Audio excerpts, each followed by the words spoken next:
Welcome to Vacuum Wars, and today I'm taking a look at two robot vacuums from Eufy. One of them is the Eufy 11S, which is probably one of the best-selling robot vacuums in the last few years in the budget category, and it won the best budget category in our big competition video a couple years back. But Eufy has recently released the Eufy 15C Max, which is just a little bit more expensive, but still in the budget category. So the question is, what are the differences between the 11S and the 15C Max, and is it worth it to pay a little extra for the upgraded version? So links in the description, and let's get started. So I took all the specs of all the Eufys and put them in a spreadsheet so I could see the main differences, and the first thing that pops out is the new one, the 15C, is Wi-Fi capable, which means that in addition to the included physical remote, you can also download the app with the 15C Max. So you can do all the things you could do with the remote, including scheduling cleanings, but with the app you can do that from anywhere in the world. Another big difference is the power. Eufy claims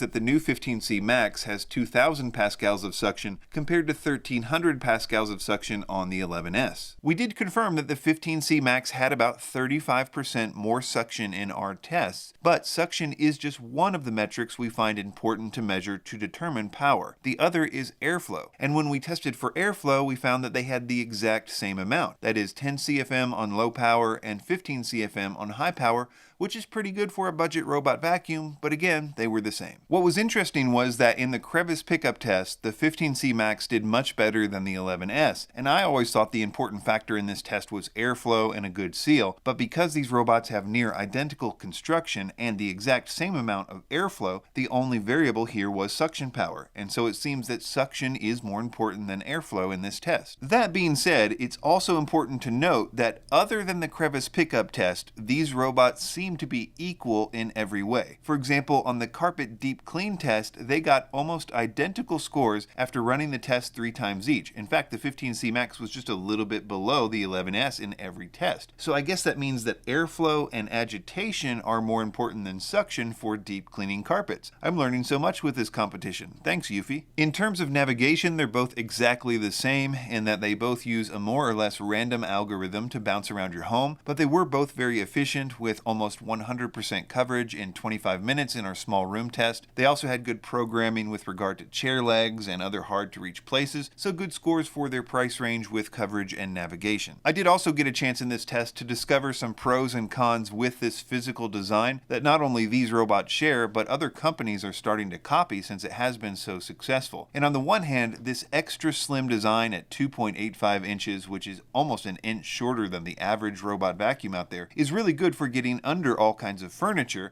but the low profile means that it wasn't as good at climbing thresholds, and it meant that it wasn't as good with picking up larger debris. Both of these vacuums were excellent with normal size debris pickup. We test them on carpet and hard floors with debris sizes ranging from fine to extra large, and they both did really good. But when it came to Fruit Loops or larger debris, they typically would only end up getting about 50% or less of the amount put down. It would get stuck underneath or pushed aside, again because of the extra low profile. It was a little bit better with carpet than hard floors with this, and it's not likely to be a big problem in most situations unless you have a lot of extraordinary sized messes. Another con that they both share equally, because they have the exact same brush and brush housing, is the hair tangle situation. And I should qualify this by saying that this problem is true of every budget robot vacuum that I've tested so far. In fact, in our competition videos, the Eufy 11S did just a hair better, no pun intended, than its peers. But anyway, they still got around 35% of the hair tangled at 1 gram of 5-inch hair and about 65% with the 7-inch hair, which is not great if we're talking about much more expensive robots, but again, par for course in this price range. They have the same 2600 milliamp hour battery, and they claim the same 100 minutes of runtime on low power, but because the 15C Max has more suction power on high power, it only gets 40 minutes on high to the 50 minutes on high for the 11S. I should also mention that they both have a third power setting, the boost mode, which is basically low power, which automatically boosts to high power when it senses carpet, which is a cool feature I probably should have spent more time on. They have the same 600 milliliter dustbin, which is bigger than average, and it empties well. So back to the original question, is it worth the extra money to go for the Eufy 15C Max over the 11S? And I would say it depends. If they are currently priced within $30 or so of one another on that particular day, and prices do seem to change all the time, time, I would say yes, it's worth it to get the 15C Max over the 11S, if for no other reason than because if you had the Wi-Fi capability, you could control the robot when you're not at home and get alerts if it gets stuck or something. The extra suction was nice, but with the same airflow power, there was only limited use for that extra suction. I really do like this design from Eufy, and there's a reason they have been so highly rated over the years. They aren't without their limitations, but generally speaking, those are the same limitations you get with most robots in this price range. Links in the description, and be sure to subscribe to Vacuum Wars before you go. Thanks for watching.